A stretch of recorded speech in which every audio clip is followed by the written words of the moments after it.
Qu'est-ce que c'est pour vous, Boris Spier, un bon film d'animation ou un film d'animation réussi?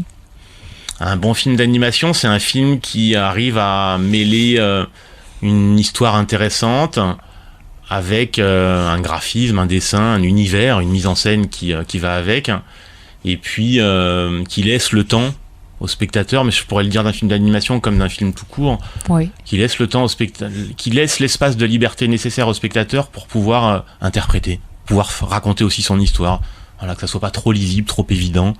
Je crois que c'est ça qui est le plus important. Et en fait, ces films-là sont très rares. Il y en a très très peu en fait.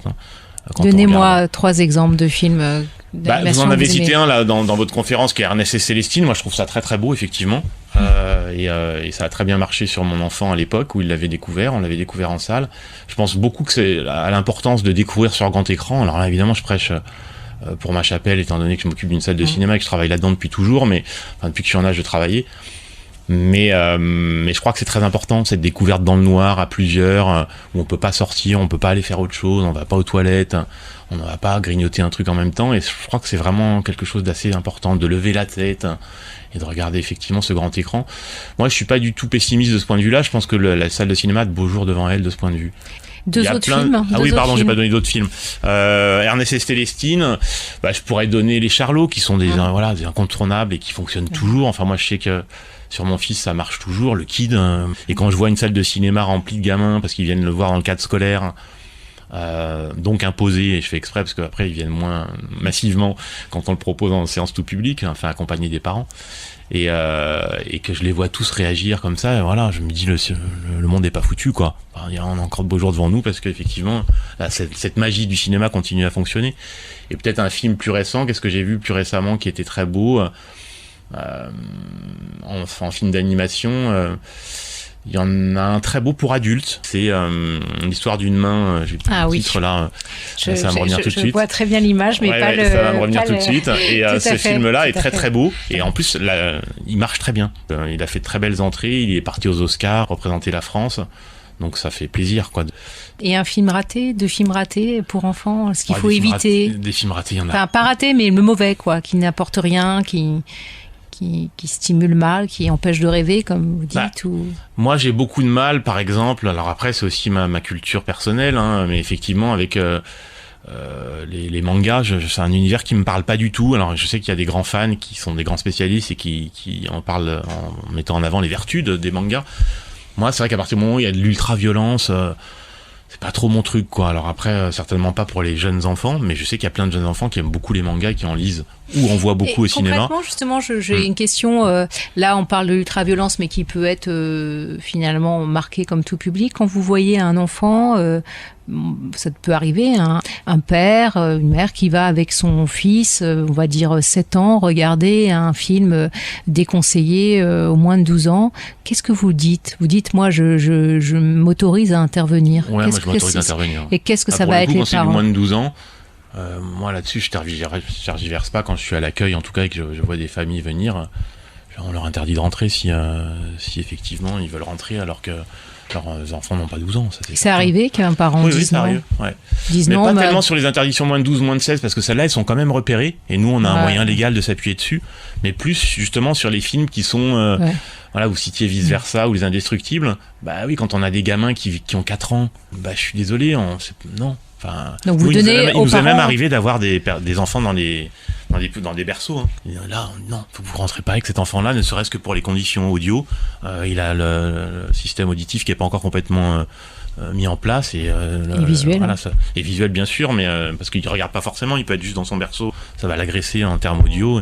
Donc là, on interdit. Bien sûr qu'on interdit, c'est clair. Alors qu'on n'a pas, en fait, on peut pas s'appuyer sur grand chose. On dit qu'il y a une jurisprudence. Voilà, vous allez voir sur Internet, vous trouverez cette jurisprudence. Nous, en tout cas, on prend pas la responsabilité d'eux, donc on vous laisse pas rentrer. Donc il y a vraiment une éducation des parents, en fait, à faire, une information, une éducation. Il y a d'abord une éducation des parents. Qui, paradoxalement, finalement, peut se faire aussi en allant au cinéma. Parce qu'à la maison, il y aura personne pour leur dire ça. Bien sûr, ouais, tout à fait. Mais plus au cinéma, les cinémas comme les nôtres, hein, que dans les multiplex où il y a personne qui dit rien. Enfin, c'est aussi ça dans nos missions, c'est qu'on a encore des individus qui reçoivent du public, qui sont là pour faire de la médiation, pour dialoguer. Voilà, on n'est pas dans des réductions de personnel, hein, et notre objectif n'est pas effectivement de rentabiliser le lieu à tout prix. Est-ce que ne subit pas l'enfant aussi dans vos salles de cinéma d'arrêt d'essai? Je pense qu'on n'a pas parlé aujourd'hui, mais c'est toutes ces publicités pour d'autres films qui peuvent être des films pour des films extrêmement violents, inadaptés, qui vont subir. Et la deuxième chose aussi, c'est que j'ai souvent remarqué un son qui est beaucoup plus fort dans les salles type UGC, etc. Et je m'étais renseignée, et en fait, il semble que c'est le producteur lui-même qui définit la norme du son, et qui peut être une véritable agression. Oui, non, mais c'est pas que dans les multiplex, sauf que nous, on dit pas forcément oui quand on reçoit ces injonctions dans les boîtes de films où la distribution nous dit il faut mettre le film à tant de niveau, etc. Nous, très souvent, surtout quand c'est des films effectivement pour enfants, pour jeune public, on le met beaucoup plus bas que ce qu'ils nous préconisent de faire, bien sûr.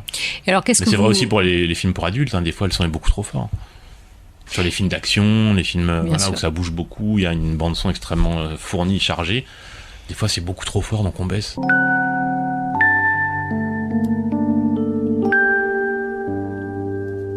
Si vous aviez 3 souhaits à émettre pour le cinéma pour enfants, ou plus généralement concernant le rapport entre les enfants et l'image, qui est un rapport complexe, qui est un rapport qui est aussi un levier utilisé aujourd'hui, hein, quand même par des grandes firmes pour parfois fourguer des produits de mauvaise qualité. Quels souhaits vous pourriez émettre si vous aviez 3 souhaits ou recommandations pour aider? Je sais pas si c'est des souhaits ou des recommandations, mais en tout cas c'est des choses qui me semblent essentielles et sur lesquelles il faut militer, travailler, chacun à son niveau, à l'endroit où on est, qu'on soit professionnel de ces questions-là ou pas, en tant que parent ou en tant que simple citoyen.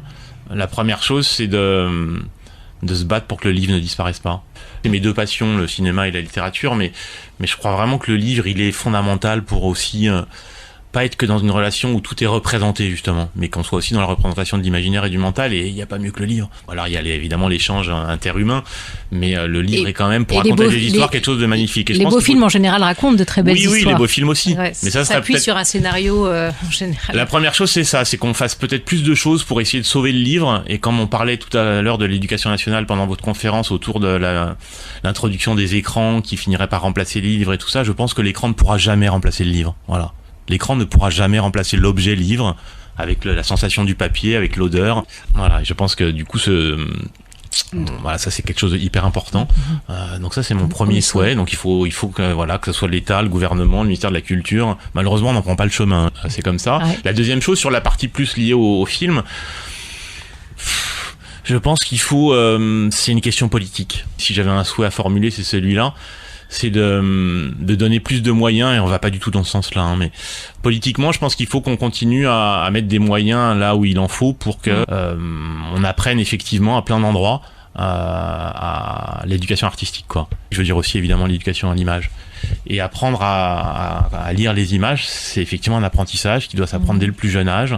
En tout cas, si c'est dans le cadre de l'école, c'est pas que les enseignants, les maîtres et les maîtresses, et après les professeurs dans le secondaire qui peuvent le faire. Il faut qu'effectivement on fasse plus confiance à ceux qui fabriquent les images, qu'on fasse intervenir plus d'intervenants artistiques dans les écoles. Et on prend pas du tout ce chemin-là. En fait, moi, je fais ce métier depuis plus de 20 ans. Et j'ai entendu plein de ministres de la Culture faire des propositions, dire que pour eux, l'éducation artistique et culturelle, c'était fondamental et essentiel. Et dans les faits, derrière, on voit qu'en fait, c'est de pire en pire. Ça fait 20 ans qu'il y a de moins en moins de moyens dans ces parties-là, dans ces endroits-là, dans les écoles. Et que ça passe par du désir individuel de professeurs quand ils ont les moyens d'avoir ces désirs-là et de mettre des moyens pour que ces désirs voient le jour. Mais autrement, le relais étatique, malheureusement, ça passe aussi par volonté publique, quoi. Et peut-être la troisième chose, puisque vous m'en avez demandé 3, ça serait peut-être d'arriver à lutter contre la publicité. Hein. Et là aussi, je peux pas m'empêcher de dire que c'est politique. C'est-à-dire qu'à un moment donné, les belles phrases qui sonnent creux, on est tous capables d'en faire plein. Mais derrière, il y a des endroits en France où effectivement on interdit la publicité. Hein. où on dit il faut pas qu'il y ait plus de temps d'écran publicitaire à tel endroit, qu'il soit statique ou fixe ou animé. Et pourquoi interdire la publicité? Bonjour, en lien avec votre deuxième souhait, qui est finalement l'afflux permanent d'images nous empêche de prendre du recul. Ça crée des stimuli totalement faux. Ça donne des envies et ça crée du désir là où il y en a pas besoin, là où finalement on détruit petit à petit les relations humaines par ces choses-là. Je veux pas avoir un discours là aussi un peu trop naïf, parce que je le suis pas. Mais à un moment donné, on peut pas être dans cette société où on est de plus en plus transformé en homo economicus. La seule chose qui nous donne une identité, c'est d'avoir les fringues de dernière marque, les tablettes numériques de dernière marque et d'avoir vu les films que tous les autres ont vus. Non, il faut qu'on arrive à remettre au centre des préoccupations humaines, ce qui est pour moi le plus important, la curiosité, le désir de l'autre, le désir de la découverte, de l'échange, le plaisir de l'ennui. Toutes ces choses qui sont fondamentales, qui font que le monde s'est développé depuis des millénaires, quoi. Et là, on arrive à une période où on a l'impression qu'il y a une course en avant permanente à un stimuli commercial, quoi. Concrètement, j'ai pas de baguette magique, évidemment, et je sais pas quelle est la solution la plus simple, mais s'il y en a une comme ça. Mais oui, il faudrait arrêter. Donc je me dis que la publicité, c'est un bon premier niveau. Voilà. Donc finalement, directeur de la programmation du cinéma, vous nous donnez 3 conseils. Le livre, plus de livres, des moments de pause, pas un flux continu d'images. Et le 3e conseil, c'est l'arrêt de la publicité. Voilà, c'est-à-dire que plutôt que de rester devant son poste quand il y a une coupure publicitaire, on coupe carrément, on s'en va, quoi. Et on est quand même dans une période en ce moment où le gouvernement vient de voter un projet de loi audiovisuelle où ils acceptent la 3e coupure publicitaire. La 3e coupure publicitaire, mais dans quel monde on vit, quoi? Je parle même pas juste du respect de l'auteur, hein. Parce qu'il y a le respect de l'auteur déjà, hein. C'était ce qu'il y a 30 ans, on se disait jamais il y aura de coupure publicitaire, un film il y a un début, un milieu, une fin, même à la télévision on peut pas faire ça. On en est à la 3e coupure. Et l'autre élément de respect de l'auteur, c'est aussi derrière quand même le respect du téléspectateur, celui qui regarde, quoi. On se demande effectivement en fait, comment on regarde des pubs, on regarde plus des films, quoi. Bien on sûr. Devient Bien ce que je vous dis, quoi, des espèces de consommateurs permanents, quoi. On retient cette idée-là que pour voir, il faut faire des pauses. Oui, tout à fait. Je sais plus qui disait, le poète, qui disait pour mieux voir, il faut savoir fermer les yeux. Là, je crois que c'est René Char, je me rappelle plus précisément de la citation, mais c'est ça. Enfin, il faut apprendre à fermer les yeux, à écouter, regarder le ciel, les oiseaux, la mer, être avec les gens qu'on aime. Mais c'est tellement important, essentiel. Enfin, encore une fois, on n'enfonce pas des portes ouvertes. C'est vital. On a tous besoin de ça. Il faut revenir à ces fondamentaux-là. Et arrêter de se faire dicter la loi par effectivement la grande industrie. C'est terrible, quoi. C'est l'économie qui maintenant prévaut partout. Sur l'humain. À tous les endroits, quoi. Merci beaucoup, Boris Pire. Merci.